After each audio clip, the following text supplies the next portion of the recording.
nyo, meron ako isang kilala to, kayang-kaya niyang mag-manage ng medical mission. And speaking of which, ayan, putahan natin si Ate Lynn Perez dyan sa Barangay 201, Zone 20, Kalayaan Village, Pasay City. Good morning, Ate Lynn.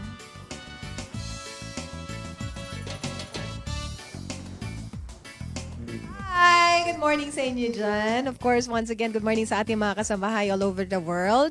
Nandito pa rin nga tayo sa Barangay 201, Zone 20, dito sa Kalayaan Village, sa Pasay City. At kasama nga natin ngayong umaga para sa ating ikonsulta mo sa barangay.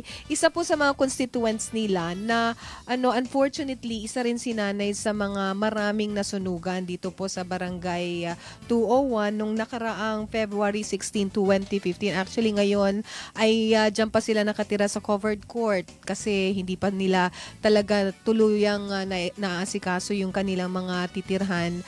Pero sa mga oras na ito ay meron po siyang katanungang legal para kay Attorney Anton. Kasama natin ngayong umaga, 50 years old, si Nanay Elsie Ramos. Meron siyang katanungan patungkol po sa property nila dyan po sa may Iloilo City. Magandang umaga po, Nay. Magandang umaga po, ma'am. Smile ka naman. Yan. Kasi, At bati natin ang ating mga kababayan. Napapanood ka po hindi lamang po dito sa Pilipinas, kundi sa buong mundo. binabati ko po una-una yung barangay captain namin, si James Bondilaw, at saka ang first kagawad namin, si Carla Canlas. Lahat-lahat na kagawad na hindi ko na yung pangalan, at sa lahat na mga tanod, lahat-lahat sa Barangay 201. Ayan, kilalang-kilala niya nga silang lahat dahil sila po yung mga tumutulong sa inyo sa mga oras na ito dahil nga dyan pa kayo nakatira sa covered court dito sa barangay. Anyway, tanong na po natin kay Attorney Anton ang inyo pong katanungan patungkol po sa property ng inyong ama na naiwan po sa inyo dyan po sa may Iloilo City. Yung tanong ko po, attorney, ganito. Kasi maliit pa ako, binili ng tatay namin yung lupain na yan sa mga lolo namin. So, sige lang kami tira, sige bayad ng buhis. Nung huli-huli, namatay na po yung tatay namin at nanay. Ang alam namin, ginpasukat iyon sa surveyor. So, kami na may titulo na. Pero nung ilocate namin, hindi pala napagawa ng engineer na yun. Kumukuha lang siya ng pera sa amin.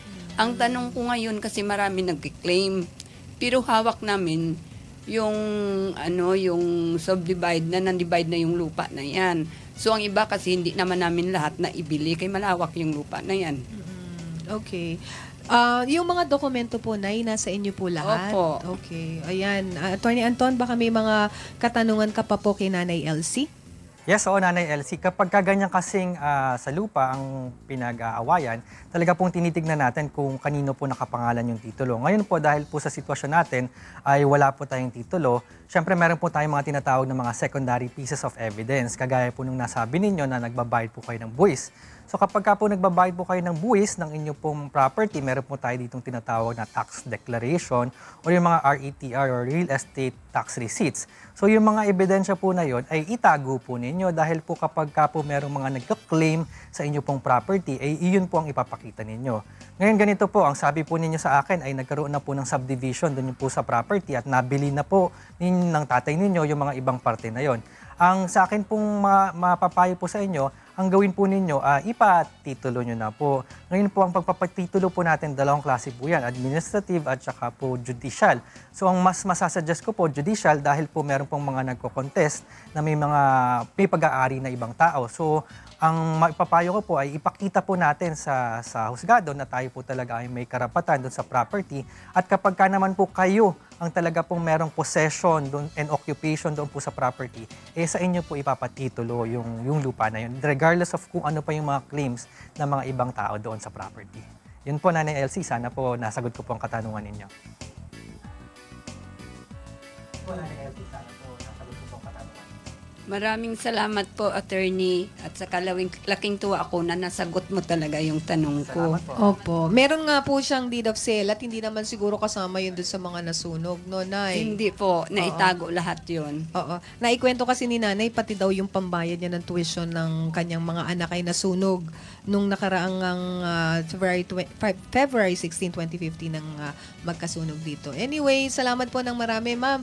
At kung may mga additional questions po tayo, tayo. Kasama natin ngayong umaga, nandito na po sila. Yehey! Kasama natin ngayong umaga ang ating lawyer mula po sa Law Center ni Kuya, si Attorney Pablo Ahesta. At kasama na rin natin ngayong umaga para sa ating mga medical concerns, si Dr. Rosalinda Cabanilla. Nasa 55 na ang mga magpapacheck up sa kanya, samantala 2 na po ang nakapila kay Attorney Pablo Ahesta para po sa kanilang mga legal concerns. Nagpapasalamat muli tayo kay Captain James Bontilao, ang barangay captain po ng Barangay 201 Zone 20, Kalayaan Village, dito po sa Pasay City. Also kila Kagawad Zenny Abad at Kagawad Carla Canlas. Maraming pong salamat.